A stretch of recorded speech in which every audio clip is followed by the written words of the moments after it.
मराठा समाजाला न्याय मिळावा, आरक्षण मिळावं या भूमिकेचं समर्थक भारतीय जनता पार्टी आहे।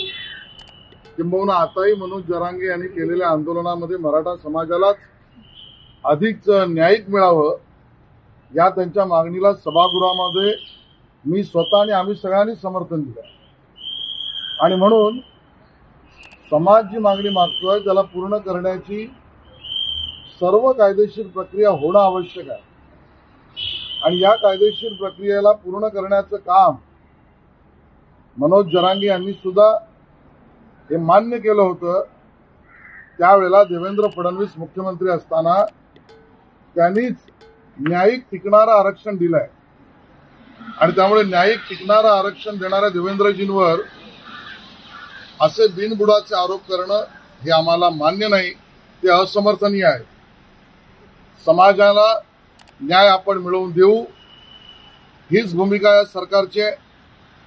माननीय मुख्यमंत्री एकनाथ शिंदेजींनी छत्रपती शिवाजी महाराजांच्या पायाकडे शपथ घेऊन आताच 10% टिकणारं आरक्षण दिलंय।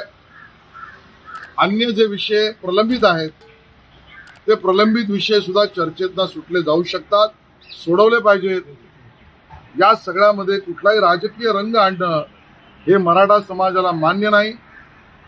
मराठा समाज राजकारणाच्या विरहित राहून समाजाला न्याय मिळण्याच्या भूमिकेवरच काम करतोय आणि म्हणून या बाबतीत राजकारण करता कामा नये हीच समाजाची भूमिका आहे। आरोप तद्दन बिनबुडाचे आणि खोटे आहेत, याचं समर्थन होऊ शकत नाही। माननीय उपमुख्यमंत्र्यांवर कोणीही बोलताना गांभीर्याने बोललं पाहिजे। देवेंद्रजींचा आजपर्यंतचा राजकीय इतिहास हा कुठेही अद्वा तद्वा गैरपद्धतीने वितुष्ट निर्माण करणारं अशा पद्धतीचं सोडाच ते कधीच केलं नाही, पण संविधान आणि कायदा याच्या पलीकडे ते कधी बोलतच नाहीत आणि म्हणून त्यांच्यावर अशा पद्धतीचे बिनबुडाचे आरोप आम्ही फेटाळतो, त्याचं असमर्थन करतो, किंबहुना त्याचा निषेध करतो। मुळामध्ये राजकारण राजकीय पक्षांनी खेळावं, राजकीय पक्षांनी हा प्रयत्नच करू नये की अशा पद्धतीने समाजामध्ये वितुष्ट निर्माण होईल आणि म्हणून या सगळ्यात राजकीय वास येण्याची स्थिती का निर्माण झाली याचा विचार मराठा समाज नक्की करतोय।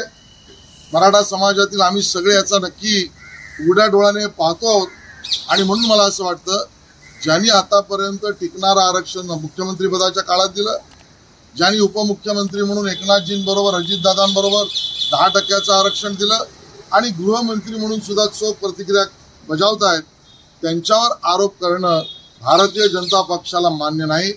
आम्ही ते फेटाळतोय आणि याच्यात राजकारण जर कोणी करू पाहत असेल तर त्याचा राजकीय सामना करायला आम्ही समर्थ आहोत।